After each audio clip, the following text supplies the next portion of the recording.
दादासाहेब पवार राहुरी येथील रहिवासी आहे. मी एक सामाजिक कार्यकर्ता आहे. आज येथे पत्रकार परिषद घेण्यामागचा उद्देश एकच आहे. जिमी ओल्सन नावाचा एक व्यक्ती आहे. तो परदेशातून भारतात येतो आणि भारतात आल्यानंतर आल्दिया कॅपिटल कंपनी स्थापन करतो. त्याची आल्दिया कॅपिटल कंपनी जी भारताच्या बाहेर होती ती कंपनी म्हणजे आज बंद स्थितीत आहे. आणि त्यांनी इथं भारतात आल्याच्या नंतर असंख्य कंपन्या या त्याने स्थापन केल्या. त्यामध्ये कंपन्यांचे तुम्हाला जर नाव सांगितले तर आल्दिया advisory private limited, go fresh food park private limited, CL infra private limited, go fresh food processing, Pravara bioenergy, ZR2 Cellnex private limited, Gujchem distilleries, ZR2 साप प्रायव्हेट, एपिसेंट solar energy, ZR2 hydrogen private limited, ZR2 hydrogen private limited, ZR2 solar private limited, अशा सगळ्या कंपन्या त्यांनी स्थापन केल्या. महत्वाचं याच्यात एकच आहे, जिमी ओल्सन हा विखे कारखान्यामध्ये संचालक पदावर कार्यरत होता. याचा हा पुरावा आहे. हे बघा, याच्यामध्ये त्याची स्थानिक सल्लागार म्हणून, कारखाना सल्लागार म्हणून त्याची नियुक्ती आहे. बॉयलर पूजनाचा हा फोटो आहे आणि हा त्यांचा कारखान्याचा अहवाल आहे. याच्यामध्ये त्याचं हे केलेलं आहे. महत्वाचं याच्यामध्ये जे सुनील कलापुरे आहे, सुनील कलापुरे हा विखे पाटील फाउंडेशन मध्ये संचालक आहे आणि तोच या ZR2 नावाच्या कंपनीमध्ये संचालक आहे. म्हणजे एकंदरीत असं आहे की मंत्री राधाकृष्ण विखे यांची मुलगी सुप्रिया राधाकृष्ण विखे, जावई अजित नामदेव ढोकणे, सुनील कलापुरे, किशोर शहाजी बागडे हे वेगवेगळ्या कंपन्यांमध्ये संचालक आहेत. परंतु ही सर्व एकच आहे आणि सर्व एकत्र आहे. या सर्वांनी मिळून म्हणजे या ज्या कंपन्या आहेत या कंपन्या स्थापन केलेल्या आहेत. सर्वात महत्वाचं, पुण्यात यांनी कंपनीची स्थापना केली. त्या विशिष्ट ठिकाणी त्यांचे फ्लॅट आहे. त्या एकाच फ्लॅटवर या सगळ्या कंपन्या रजिस्टर केलेल्या आहेत. ह्या फ्लॅटमध्ये कोणाचा फ्लॅट आहे, या फ्लॅटसाठी कोणी पैसे दिले, हे पण याची चौकशी होणं गरजेचं आहे. आणि महत्वाचं, ही जी कंपनी आहे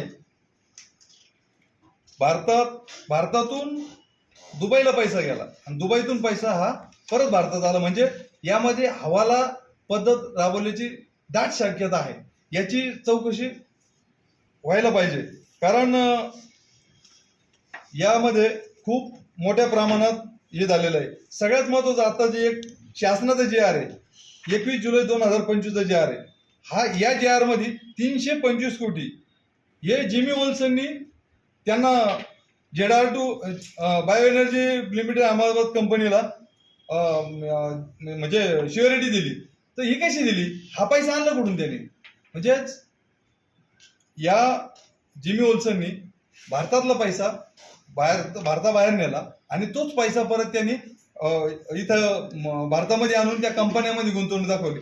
यांनी बऱ्याचशा कंपन्या अशा आहेत की त्या कंपन्यांमध्ये त्यांनी गुंतवणूक केलेली आहे. आणि सगळ्यात महत्वाचं, यामध्ये राधाकृष्ण विखे पाटील, त्यांची मुलगी सुप्रिया राधाकृष्ण विखे, जावई अजित ढोकणे, हे सर्वजण एकत्रच आहे. सगळे एकत्र आहेत, फक्त कंपन्या वेगवेगळ्या आणि त्यांचं सगळं मूळ एकच आहे. सगळ्यात महत्वाची एक गोष्ट तुम्हाला सांगतो, सुप्रिया राधाकृष्ण विखे यांची मुलगी आहे, तिची कंपनी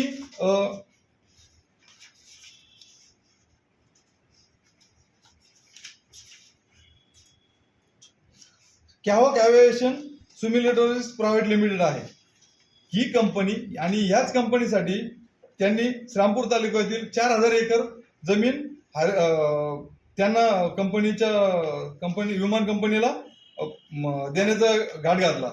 याच्यासाठी एक समिती नेमण्यात आली. या समितीवर राज्याचे 3 प्रमुख माणसांची नियुक्ती केलेली आहे. हे तर आपल्याकडे यापूर्वी झालेलं आहे. नाही, आता याच्यामध्ये आपण अशी मागणी करतोय, विखे पाटील कारखान्याला जो शासन निर्णय आहे 2025चा, याच्यामध्ये ते 325 कोटी रुपये आले. हे कुठून आले याची चौकशी व्हावी. श्रामपूर तालुक्यातील हरेगाव मध्ये जी जमीन दिली ती जमीन देऊ नये आणि त्याची सखोल चौकशी व्हावी. दुसरी गोष्ट अशी, आल्दिया कॅपिटल कंपनीवर फसवणुकीचे गुन्हे दाखल झाल्याचे दिसून येतात त्याची चौकशी झाली पाहिजे.